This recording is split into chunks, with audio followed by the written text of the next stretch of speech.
भारतीय न्यायपालिका को लोकतंत्र का तीसरा स्तंभ कहा जाता है, जो लोगों को जस्टिस देती हैं और हमारे संविधान की रक्षा करती हैं। इसके साथ ये भी सच है कि बहुत सारे लोगों की हमारी अदालतों को लेकर कई भ्रांतियां होती हैं, यानी उनके दिमाग में अदालतों के बारे में कई ऐसे मिथ होते हैं जिसका असर समाज पर पड़ता है।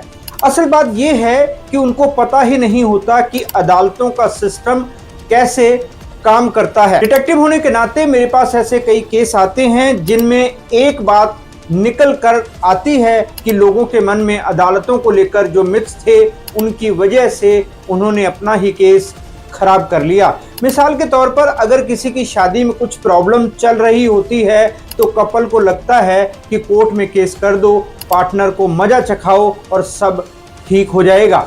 लेकिन आप ही बताओ, क्या ऐसा होता है? बिल्कुल नहीं। अदालतें हमें इंसाफ देने के लिए जरूर बनी हुई हैं और इंसाफ मिलता भी है। आज इस वीडियो में इस बारे में बात करेंगे तो मैं आपको ऐसे 7 मिथ बताने वाला हूं जो लोगों के अदालतों के बारे में हैं। आपको यह भी बताऊंगा कि इनकी वजह से लोगों की लाइफ पर क्या असर पड़ता है। नमस्कार दोस्तों, मैं हूं राहुल राय गुप्ता और आप मुझे डिटेक्टिव गुरु के नाम से भी जानते हो और हम करते हैं देश विदेश में पर्सनल और कॉर्पोरेट इन्वेस्टिगेशन। मेरे पास बहुत से केस आते हैं जिनमें हम या तो जांच करते हैं या फिर सही राय देकर अपने क्लाइंट को सही रास्ते पर चलने के लिए प्रेरित करते हैं। इस वीडियो में हम ऐसी 7 चीजों के बारे में बात करेंगे जो भारतीय अदालतों को लेकर लोग गलत सोचते हैं। तो चलिए शुरू करते हैं। आपने बहुत बार 2 लोगों की लड़ाई में सुना होगा कि तुझे तो मैं कोर्ट में देख लूंगा। ऐसा अक्सर लोग इसलिए कहते हैं ताकि दूसरे डर जाएं कि ये मुझ पर केस कर देगा। जो इंसान ये बात बोल रहा होता है उसके दिमाग में एक बात होती है कि वो केस करेगा और सब कुछ ठीक हो जाएगा। उसे तुरंत इंसाफ मिलने की उम्मीद होती है, लेकिन कोर्ट का अपना एक सिस्टम होता है। आपको जल्दी होती है, लेकिन यकीन मानिए कोर्टों को भी मजे नहीं आते आपको चक्कर कटवाने में। लेकिन सिस्टम का ताना बाना ही कुछ ऐसा है कि देर हो ही जाती है। तो लोगों का पहला मिथ ये है कि वो केस करेंगे उनको तुरंत इंसाफ मिल जाएगा, लेकिन सच्चाई इससे बहुत अलग होती है। मेरा ये कहने का हरगिज मतलब नहीं है कि अगर आपको कोई प्रॉब्लम है तो आप केस मत करो, या फिर मेरा मकसद आपको डराने का बिल्कुल नहीं है। कितनी ही बार मेरे पास क्लाइंट आता है जो बहुत निराश हो चुका होता है। वो बताता है कि सालों हो गए कोर्ट के चक्कर काटते हुए, पैसा भी खर्च हो रहा है, काम का नुकसान भी हो रहा है, लेकिन इंसाफ कब मिलेगा इसका कुछ पता नहीं है। मैं आपको ये बताना चाहता हूँ कि जब आपको केस करना हो तो ये मानकर चलें कि फैसला आने में सालों लग सकते हैं। इससे आपको निराशा नहीं होगी और आप इसे पहले से ही मन से एक्सेप्ट करेंगे तो आपकी लाइफ पर इसका ज़्यादा असर नहीं पड़ेगा। आपको पता ही है कि निर्भया का केस कितना हाईलाइट हुआ था। रेपिस्ट पकड़े भी गए, सबूत भी मिल गए, फास्ट ट्रैक कोर्ट एस्टैब्लिश की गई, लेकिन फिर भी सालों लग गए इंसाफ मिलने में। भोपाल गैस ट्रेजेडी केस में 26 साल बाद इंसाफ मिला। अयोध्या डिस्प्यूट में फैसला आने में 134 साल लग गए। इसका सबसे बड़ा कारण है कोर्ट में फाइलों का अंबार। आप किसी कोर्ट में चले जाओ, आपको फाइलों के ढेर देखकर, लोगों की भीड़ देखकर एहसास हो जाएगा कि आपसे पहले न जाने कितने ही लोग लगे हुए हैं लाइन में। एक रिपोर्ट के अनुसार साल 2024 में हमारे देश में तकरीबन 5 करोड़ केसेस पेंडिंग थे। कोर्टों को उन सब केसेस की सुनवाई करनी होती है, सारी पार्टियों को सुनना होता है, सबूतों पर गौर करना होता है, इसलिए इस प्रोसेस में सालों लग जाते हैं। जजों की कमी भी इसका एक बड़ा कारण है। एक अनुमान के मुताबिक हमारे देश में हर 10 लाख लोगों पर सिर्फ 21 जज हैं, जबकि अमेरिका में इतने लोगों पर 107 जज होते हैं। कई बार वकील तरीके लेते रहते हैं, गवाह कोर्ट में नहीं आते। इस तरह की और भी अड़चनें हैं जो फैसला आने में डिले का कारण बनती हैं। सन्नी देओल और मीनाक्षी शेषाद्री की फिल्म दामिनी का मशहूर डायलॉग आपने शायद सुना होगा, जिसमें सनी देओल कहते हैं लोगों को इंसाफ नहीं मिलता, मिलती है तो तारीख पे तारीख, तारीख पे तारीख। कुछ भी कहें, ये हमारी न्याय प्रणाली का कड़वा सच है। कहा भी जाता है कि जस्टिस डिलेड, जस्टिस डिनाइड, मतलब सालों धक्के खाने के बाद मिला इंसाफ किसी काम का नहीं होता। डिटेक्टिव होने के नाते आपको यही कहना चाहूंगा कि जब भी आपको केस करना हो, सारे पहलुओं पर गौर कर लें, फिर आगे बढ़ें। पूरी रिसर्च कर लें कि आपके केस में क्या क्या हो सकता है, कितना टाइम लग सकता है। इससे आप मानसिक परेशानी से बच सकेंगे, क्योंकि आप पहले ही अपने माइंड को प्रिपेयर करके चलेंगे।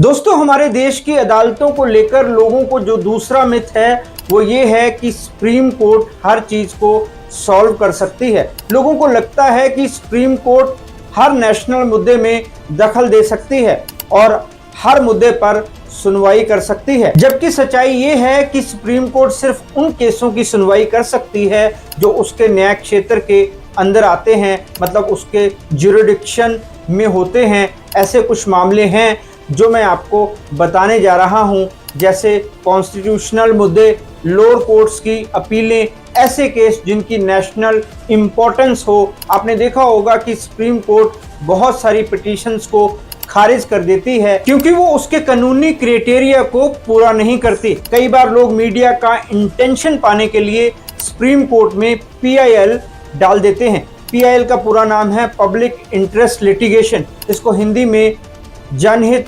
याचिका कहते हैं। सुप्रीम कोर्टों के पास केसों की कमी नहीं होती। 2024 तक सुप्रीम कोर्ट में तकरीबन 71,000 पेंडिंग केस थे। इस बात से इनकार नहीं कर सकते कि सुप्रीम कोर्ट के पास बड़ी पावर होती है, इसलिए ही तो इसे सुप्रीम कहा जाता है। लेकिन सुप्रीम कोर्ट की भी अपनी कुछ सीमाएं होती हैं। तो अगर आप ये मानते हैं कि सुप्रीम कोर्ट के पास हर बात का हल है, तो आपको इस पर दोबारा सोचना होगा।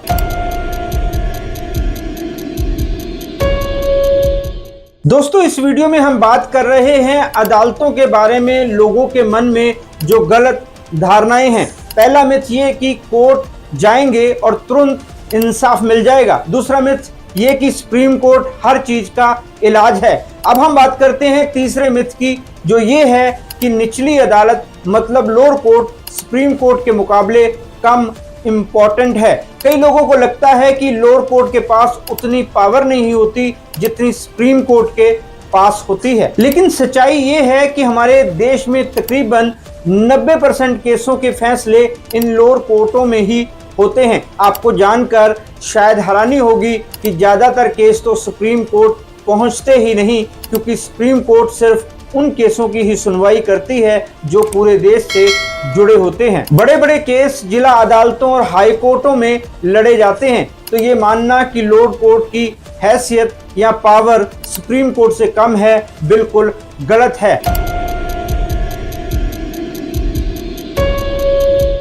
दोस्तों, हमारे देश की अदालतों के बारे में लोगों की चौथी गलत धारणा या मिथ ये है कि कोर्ट में जो भी केस आता है उसकी सुनवाई बिना किसी पक्षपात के होती है। कोर्ट के लिए हर इंसान बराबर होता है, लेकिन ये बात पूरी तरह सच नहीं है। कई ऐसे कारण होते हैं जो कोर्ट के फैसलों को प्रभावित करते हैं, जैसे पॉलिटिकल प्रेशर। कुछ जज पावरफुल लोगों के खिलाफ फैसला देने से बचते हैं, इसलिए अक्सर कुछ जज खुद को ऐसे केस से अलग कर लेते हैं।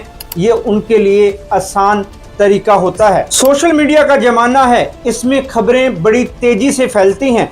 मीडिया चैनल भी इसमें बड़ी भूमिका निभाते हैं। ज्यादातर न्यूज चैनल TRP बढ़ाने के लिए खबरों को मिर्च मसाला लगाकर दिखाते हैं। एक तरफ कोर्ट में केस चल रहा होता है, दूसरी तरफ न्यूज चैनल अपनी ही ट्रायल चलाते हैं, जिसे लोग मीडिया ट्रायल कहते हैं। ऐसे चैनल खुद ही कोर्ट और वकील बन जाते हैं, खुद ही गवाह बन जाते हैं। इतना ही नहीं, ये फैसला भी सुना देते हैं कि कौन गुनाहगार है। कितनी ही बार ये चैनल बेगुनाहों को कटघरे में लाकर खड़ा कर देते हैं। कुछ केसेस में कोर्ट ऐसी खबरों से प्रभावित हो जाती हैं जिससे फैसले पर असर पड़ना नेचुरल है। कुछ दुर्लभ मामलों में भ्रष्टाचार के अंदर भी अपनी जगह बना लेता है। यह भ्रष्टाचार अक्सर बहुत ही गुप्त और परोक्ष तरीकों से होता है, जिससे इसका प्रमाण मिलना बेहद मुश्किल होता है। सबसे आम तरीका होता है बिचौलियों के जरिए रिश्वत का लेन देन। कई बार वकील, रिटायर्ड जज या रसूखदार लोग ऐसे मामलों में बिचौलियों की भूमिका निभाते हैं और दावा करते हैं कि वे सीधा संबंधित जज से संपर्क में है। इनकी मदद से पैसा इस तरह से पहुंचाया जाता है कि कोई कानूनी सबूत ना बचे। दूसरा तरीका होता है पोस्ट रिटायरमेंट बेनिफिट। इसमें जजों को संकेत दिया जाता है कि अगर वे किसी विशेष दिशा में फैसला देते हैं तो रिटायरमेंट के बाद उन्हें किसी ट्रिब्यूनल, आयोग या बड़ी कंपनी में ऊंचा पद मिल सकता है। इसे नरम रिश्वत कहा जा सकता है। तीसरा माध्यम राजनीतिक दबाव होता है। सरकार या राजनीतिक दल जजों के तबादले या पदोन्नति के जरिए अप्रत्यक्ष रूप से उन्हें प्रभावित करने की कोशिश करते हैं। विशेष रूप से उच्च न्यायपालिका में ये दबाव और भी सूक्ष्म रूप से काम करते हैं। इसके अलावा निचली न्यायपालिका में बेहतर शहरों में पोस्टिंग पाने या सुरक्षित विभाग में काम करने के लिए भ्रष्टाचार होता है। कुछ मामलों में व्यक्तिगत कमजोरियों जैसे निजी जीवन की गुप्त बातें या वित्तीय लेन देन को ब्लैकमेल के रूप में इस्तेमाल किया जाता है। यह सब बहुत ही गंभीर और संवेदनशील मुद्दे हैं और इन्हें उजागर करना कठिन होता है। लेकिन इसके बावजूद कुछ मामले सामने आए हैं, जैसे जस्टिस कर्नर केस, जिसमें एक हाईकोर्ट जज ने खुद सुप्रीम कोर्ट के अन्य जजों पर भ्रष्टाचार के आरोप लगाए थे। इसने पूरे सिस्टम को हिलाकर रख दिया था। न्यायमूर्ति कई थैलों में जली हुई भारतीय मुद्रा मिली के संभावित उदाहरण के रूप में सामने आया है। 14 मार्च 2025 को उनके आधिकारिक आवास में आग लगने की घटना के दौरान अग्निशमन कर्मियों को एक और गंभीर कारण है जजों पर अत्यधिक केसों का दबाव। जब किसी न्यायाधीश को सैकड़ों मामलों की सुनवाई करनी होती है तो स्वाभाविक रूप से हर केस की बारीकियों पर उतना ध्यान नहीं दिया जाता जितना देना जरूरी होता है। कई बार बेहद अहम विवरण छूट जाते हैं। असल में न्यायालयों का उद्देश्य लोगों को न्याय देना है, यह उनकी मूल भावना है। लेकिन जब बाहरी कारक जैसे कि सीमित संसाधन, स्टाफ की कमी या समय का अभाव काम में बाधा डालता है तो न्याय की प्रक्रिया प्रभावित होती है। हमने कई बार सुना है कि सबूतों और गवाहों की कमी के कारण दोषियों को बरी कर दिया गया। यह केवल न्यायपालिका की कमी नहीं है, बल्कि पूरे सिस्टम की एक सामूहिक असफलता है जिसे हमें समझना और सुधारना होगा।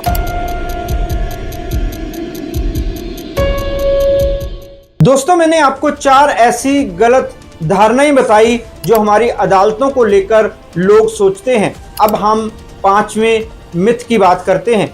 बहुत सारे लोगों के मन में कोर्टों के प्रति बड़ी रिस्पेक्ट होती है। उनको लगता है कि कोर्ट के लिए क्या अमीर और क्या गरीब। लेकिन अदालतों को लेकर लोगों के मन में 5वां मिथ ये है कि अमीर और पावरफुल लोगों को सजा नहीं मिलती या वो सजा से बच जाते हैं। लेकिन ये पूरी तरह सच नहीं है। ऐसा नहीं है कि कोर्ट लोगों में भेदभाव करती है। कोर्ट की नज़र में सचमुच सब बराबर होते हैं, मगर अमीर और पावरफुल लोग अक्सर कानून की कमियों का फायदा उठाकर बच निकलते हैं। वो ऐसे कई तरीके अपनाते हैं जिनकी वजह से कोर्ट उनको सजा नहीं दे पाती, जैसे महंगे वकील हायर करना जो कानून को तोड़ मरोड़ कर केस को अपने क्लाइंट के पक्ष में कर लेते हैं। पैसे और पॉलिटिकल इन्फ्लुएंस का इस्तेमाल करके केसों को लंबा खींच देते हैं। वो मुकदमे को कमजोर करने के लिए सबूतों से छेड़छाड़ करवाते हैं, गवाहों को खरीद लेते हैं। कई बार हाई प्रोफाइल केसेस में कोर्ट से सजा मिलने पर भी उनको वैसी सजा नहीं काटनी पड़ती जैसा वो आम आदमी होते हुए भुगतते। ऐसे कितने ही केस हमारे सामने हैं। एक्टर संजय दत्त के केस में यही हुआ। उनको सजा हुई, लेकिन बार बार पेरोल पे आना इस बात की तरफ इशारा करता है।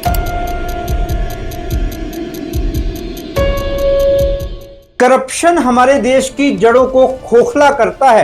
राजनीति और करप्शन का गहरा रिश्ता माना जाता है। कई लोग सोचते हैं कि करप्शन केवल राजनीति में है, कोर्टों से इसका कोई लेना देना नहीं है। कड़वी सच्चाई ये है कि कुछ जज भी करप्ट होते हैं। वैसे ऐसे जजों की संख्या काफी कम है, लेकिन ये मानना कि सभी जज बेहद ईमानदार होते हैं सबसे बड़ा मिथ है। ऐसे जज पैसे या किसी और चीज के बदले में किसी खास पार्टी के पक्ष में फैसला देते हैं। राजनीति और न्यायपालिका एक साथ आ जाती हैं तब भी धड़ल्ले से करप्शन होता है। इसके अलावा कुछ जज जमीन जायदाद के घोटालों से जुड़े पाए जाते हैं। अभी हाल ही में एक जज के घर में आग लगी तो वहां बेहिसाब कैश मिला, जैसा कि मैंने अपने चौथे पॉइंट में विस्तार से बताया है। इससे आप अंदाजा लगा सकते हैं कि कुछ जज अपना जमीर और अपना पेशा बेचने से गुरेज नहीं करते। वो परवाह नहीं करते कि लोग कितनी आस लगाकर उनके पास आते हैं।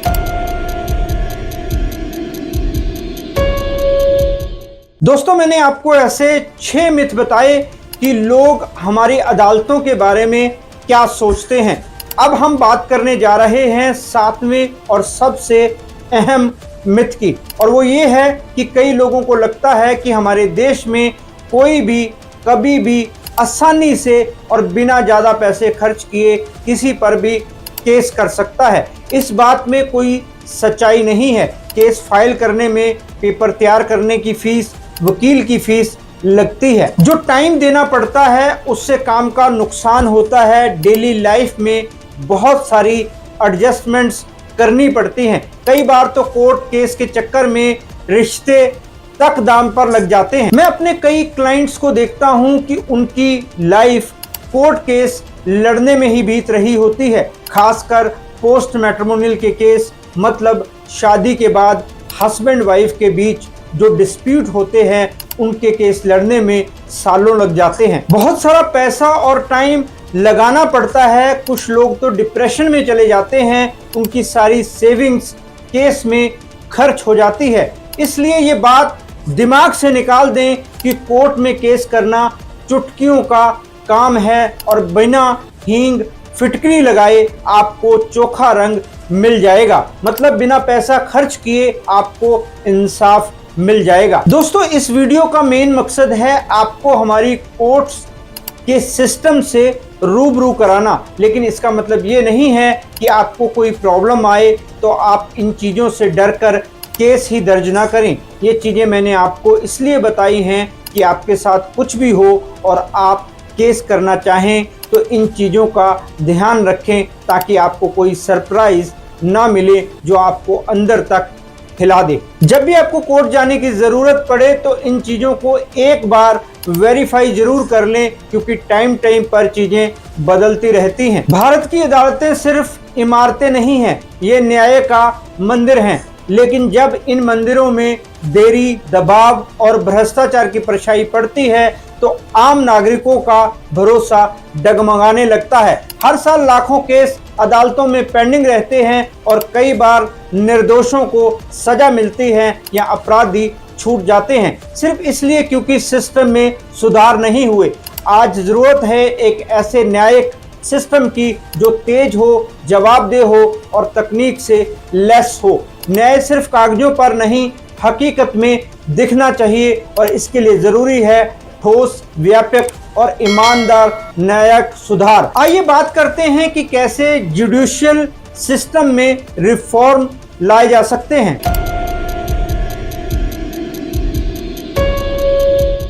सबसे पहले जरूरत है कि अदालतों तक पहुंचने वाले केसों की संख्या को कम किया जाए। इसके लिए लोक अदालतें, मध्यस्थता, मीडिएशन और वैकल्पिक विवाद समाधान को बढ़ावा देना होगा ताकि छोटे मोटे विवाद कोर्ट तक पहुंचे ही नहीं।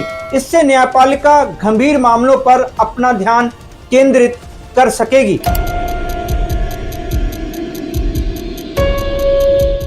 भारत में आज भी प्रति 10 लाख, इससे न्यायपालिका गंभीर मामलों पर अपना ध्यान केंद्रित कर सकेगी। न्यायाधीश नहीं होंगे तब तक न्याय प्रणाली में देरी होती रहेगी। हमें जजों की भर्ती की प्रक्रिया को तेज और पारदर्शी बनाना होगा ताकि कोर्ट में लंबित मामलों की संख्या घटाई जा सके।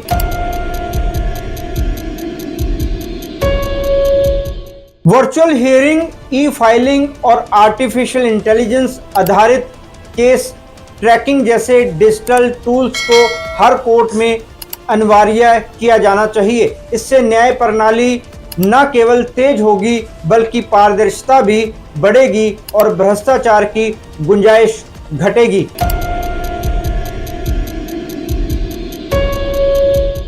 जजों की जवाबदेही तय करने के लिए एक स्वतंत्र और शक्तिशाली जुडिशियल ओवरसाइट कमेटी बनाई जानी चाहिए। यह समिति शिकायतों की निष्पक्ष जांच करे और आवश्यक कार्रवाई सुनिश्चित करे। साथ ही जजों के कामकाज का नियमित मूल्यांकन भी होना चाहिए।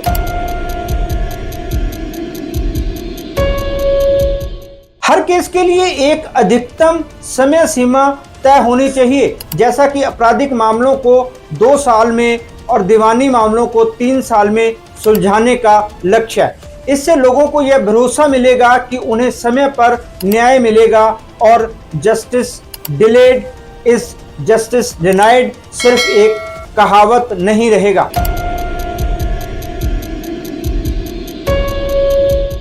अक्सर अपराधी इसलिए बच जाते हैं क्योंकि गवाह डर जाते हैं या सबूतों से छेड़छाड़ हो जाती है। इसके लिए सख्त विटनेस प्रोटेक्शन प्रोग्राम और डिजिटल सबूतों की फोरेंसिक जांच व्यवस्था को मजबूत करना जरूरी है।